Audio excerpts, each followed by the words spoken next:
বিংশ শতাব্দীর গোধূলি লগ্নে .com স্টার্টআপের গর্জনকারী শব্দ এবং অপ্রকাশিত তথ্যের ঘোলাটে কুয়াশার মধ্যে স্ট্যানফোর্ডের দুই পিএইচডি ছাত্র ল্যারি পেজ এবং সার্জাই ব্রিন ওয়ার্ল্ড ওয়াইড ওয়েবের বিশৃঙ্খলা নিয়ন্ত্রণের জন্য যাত্রা শুরু করেছিলেন। একটি সংকীর্ণ ডর্ম রুমে গবেষণা প্রকল্প হিসাবে যা শুরু হয়েছিল তা শীঘ্রই একটি সর্বব্যাপী শক্তিতে পরিণত হবে, যা কেবল ইন্টারনেটকে পুনরায় সংজ্ঞায়িত করবে না, বরং মানব জ্ঞানকেও নতুন আকার দেবে। এই শক্তি ছিল গুগল।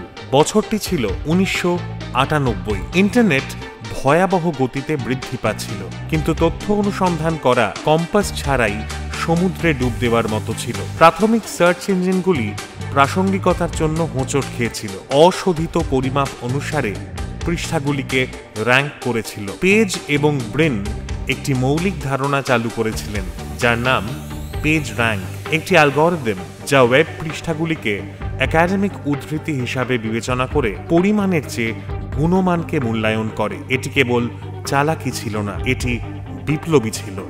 গুগলের সার্চ ইঞ্জিন কেবল তথ্য সংগঠিত করত না, এটি উদ্দেশ্য প্রত্যাশা করত। এর ন্যূনতম ইন্টারফেসটি সেই যুগের বিশৃঙ্খল পোর্টালগুলির সম্পূর্ণ বিপরীতে দাঁড়িয়েছিল। কোনো ঝলমলে ব্যানার ছিল না, কোনো বিভ্রান্তি ছিল না, কেবল একটি শান্ত জলজলে কার্সার যা কোনো প্রশ্নের উত্তর দেওয়ার জন্য অপেক্ষা করছিল। অত্যাশ্চর্য গতি এবং অদ্ভুত নির্ভুলতার সাথে গুগল বিশ্বের প্রশ্নের উত্তর দিতে শুরু করেছিল এবং বিশ্ব তা লক্ষ্য করছিল।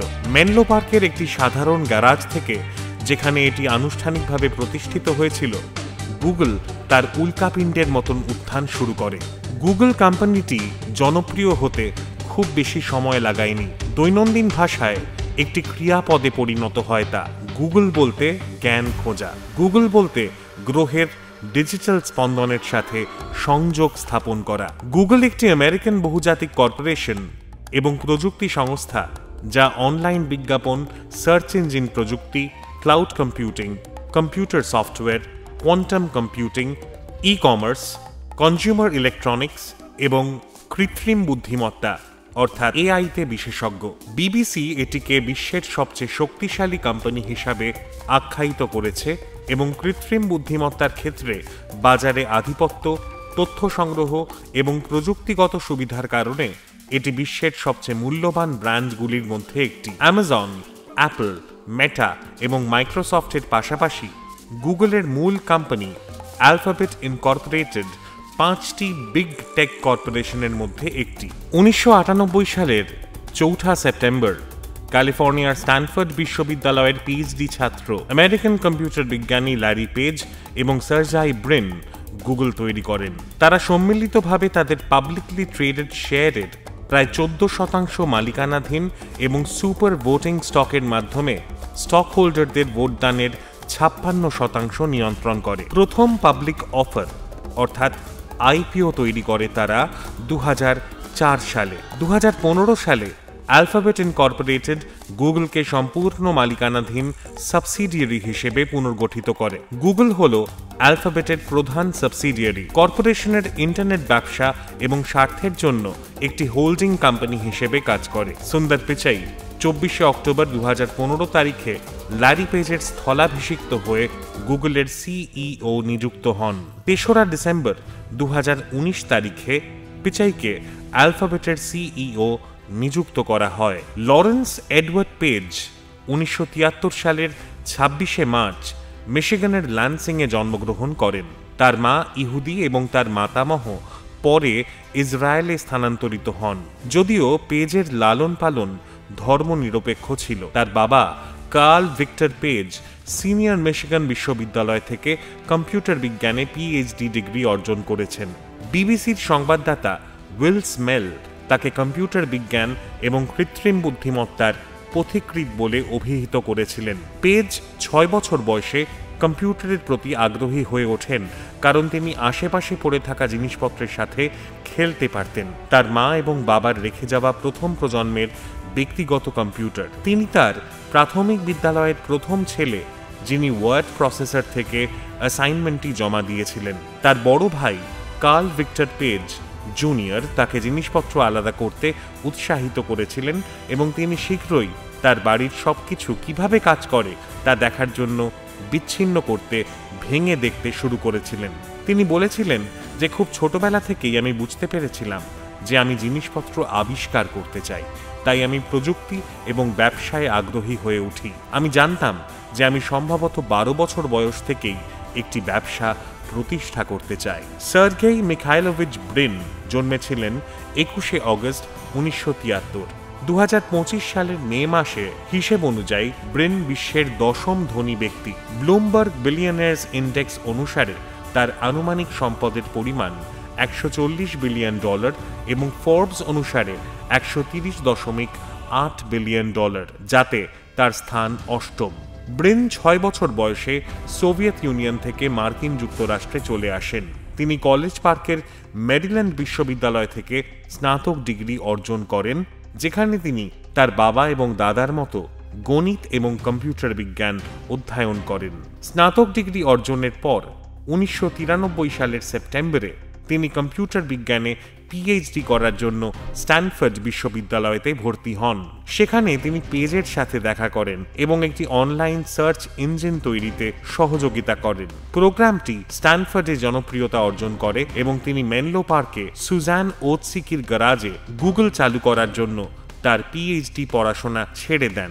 গুগল সার্চ এবং ইউটিউব বিশ্বব্যাপী সবচেয়ে জনপ্রিয় ওয়েবসাইট। তারপরেই রয়েছে ফেসবুক এবং টুইটার, বর্তমানে যা এক্স নামে পরিচিত। গুগল বিশ্বের বৃহত্তম সার্চ ইঞ্জিন, ম্যাপিং এবং নেভিগেশন অ্যাপ্লিকেশন, ইমেল প্রদানকারী, office sweet, online video platform, photo এবং ক্লাউড স্টোরেজ প্রদানকারী, mobile operating system, web browser, machine learning framework এবং বাজারে শেয়ারের ভিত্তিতে এআই ভার্চুয়াল সহকারী প্রদানকারী। 2022 সালের জানুয়ারি পর্যন্ত ফোর্বসের সবচেয়ে মূল্যবান ব্র্যান্ডের তালিকায় গুগল দ্বিতীয় স্থানে রয়েছে এবং 2022 সালের ফেব্রুয়ারিতে ইন্টারব্র্যান্ড চতুর্থ স্থানে রয়েছে। 1996 সালের জানুয়ারিতে ক্যালিফোর্নিয়ার স্ট্যানফোর্ড বিশ্ববিদ্যালয়ের পিএইচডি শিক্ষার্থী স্যার ল্যারি পেজ এবং ব্রিনের গবেষণা প্রচেষ্টায় গুগল শুরু হয়। প্রাথমিকভাবে এই প্রকল্পে একজন অনানুষ্ঠানিক তৃতীয় প্রতিষ্ঠাতা জড়িত ছিলেন, স্কট হাসান,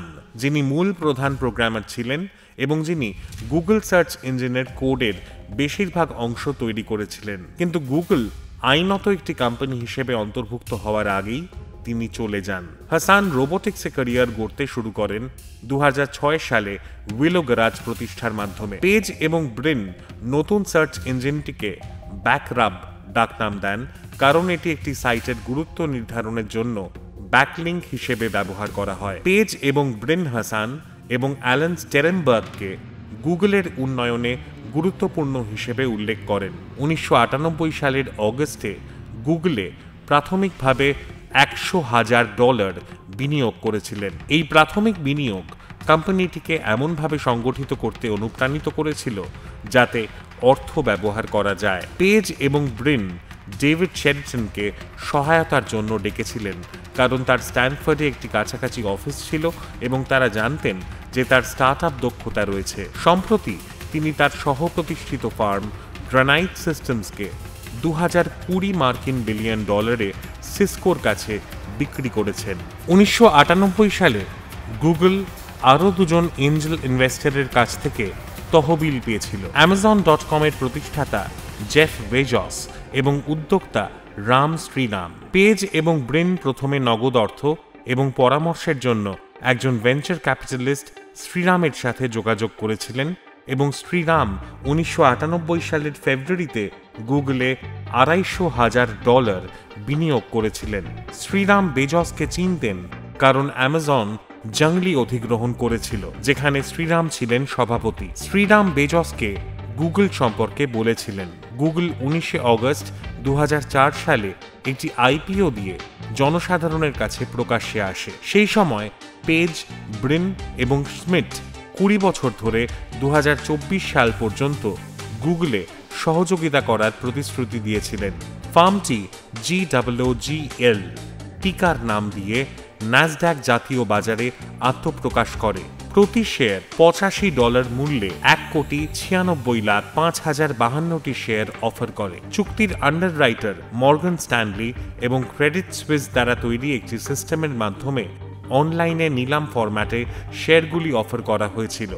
$1.67 বিলিয়ন এই চুক্তি গুগলের বাজার মূলধন $23 বিলিয়নেরও বেশি বৃদ্ধি করেছে। 9 অক্টোবর 2006 তারিখে গুগল $1.65 বিলিয়ন গুগল স্টক দিয়ে ইউটিউব কিনে নেয়। 20 জুলাই 2007 তারিখে গুগল এফসিসির সেলুলার স্পেকট্রাম নিলামে $4.6 বিলিয়ন দরপত্র জমা দেয়। 11 মার্চ 2008 তারিখে গুগল ডাবলিংকের জন্য $3.1 বিলিয়ন প্রদান করে, যা ওয়েব প্রকাশক এবং বিজ্ঞাপন সংস্থাগুলির সাথে গুরুত্বপূর্ণ অংশীদারিত্ব অর্জন করে। 2011 সালের মধ্যে গুগল প্রতিদিন 3 বিলিয়নেরও বেশি প্রশ্নের সমাধান করে। এই কাজের চাপ পরিচালনা করার জন্য গুগল বিশ্বজুড়ে 11টি ডেটা সেন্টার স্থাপন করে, যার প্রতিটিতে কয়েক হাজার সার্ভার থাকে। এই ডেটা সেন্টারগুলি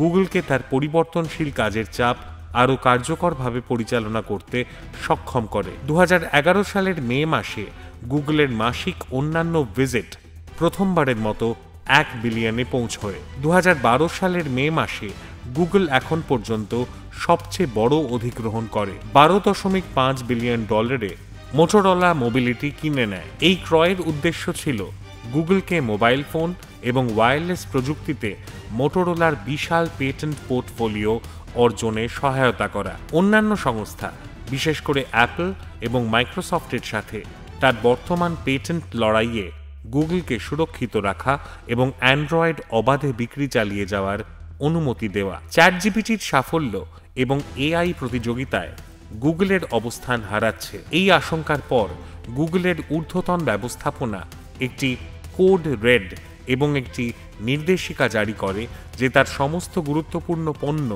যাদের 1 বিলিয়নেরও বেশি ব্যবহারকারী, কয়েক মাসের মধ্যে জেনারেটিভ এআই অন্তর্ভুক্ত করতে হবে। 2023 সালের মার্চ মাসে চ্যাট জিপিটির দ্রুত উত্থানের প্রতিক্রিয়ায় গুগল একটি জেনারেটিভ কৃত্রিম বুদ্ধিমত্তা চ্যাটবট অর্থাৎ বার্ড বা জেমিনাই চালু করে। 2023 সালের মে মাসের প্রথম দিকে গুগল ওহাইওতে আরও 2টি ডেটা সেন্টার তৈরির পরিকল্পনা ঘোষণা করে। কলম্বাস এবং ল্যাঙ্কাস্টারে নির্মিত এই সেন্টারগুলি কোম্পানির সরঞ্জামগুলিকে শক্তিশালী করবে, যার মধ্যে এআই প্রযুক্তিও রয়েছে। উক্ত ডেটা হাবটি কলম্বাসের কাছে ইতিমধ্যেই চালু থাকা কেন্দ্রে যোগ করবে, যার ফলে ওহাইওতে গুগলের মোট বিনিয়োগ $2 বিলিয়ন বেশি হবে। 7 মে 2025 তারিখের তথ্য অনুযায়ী গুগলের মূল কোম্পানি অ্যালফাবেট ইনকর্পোরেটেড গুগলের বাজার মূলধন আনুমানিক $1.88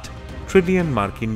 এই মূল্যায়ন এটিকে বিশ্বব্যাপী শীর্ষ 5টি মূল্যবান কোম্পানির মধ্যে স্থান দেয়, যা প্রযুক্তি খাতে এর উল্লেখযোগ্য প্রভাবকে প্রতিফলিত করে। 2024 সালে অ্যালফাবেটের আর্থিক কর্মক্ষমতা শক্তিশালী প্রবৃদ্ধি প্রদর্শন করেছে।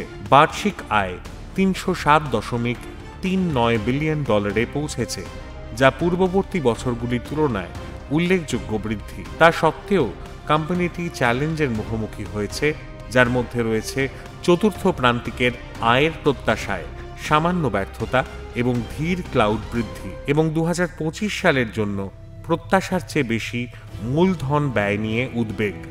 উইজ অধিগ্রহণের ঘোষণা দেয়, যা এখন পর্যন্ত তাদের সবচেয়ে বড় চুক্তি। এই পদক্ষেপের লক্ষ্য হল গুগলের ক্লাউড সুরক্ষা অফারগুলিকে শক্তিশালী করা, যা ক্লাউড পরিষেবা বাজারে তার অবস্থান উন্নত করার জন্য কোম্পানির বৃহত্তর কৌশলের সাথে সামঞ্জস্যপূর্ণ। সংক্ষেপে, অ্যালফাবেট ইনকর্পোরেটেডের বর্তমান বাজার মূলধন $1.88 ট্রিলিয়ন প্রযুক্তি শিল্পে তার স্থায়ী নেতৃত্বকে প্রতিফলিত করে, যা তার বিস্তৃত পণ্য পোর্টফোলিও, কৌশলগত বিনিয়োগ এবং উদ্ভাবনের প্রতি প্রতিশ্রুতি দ্বারা চালিত।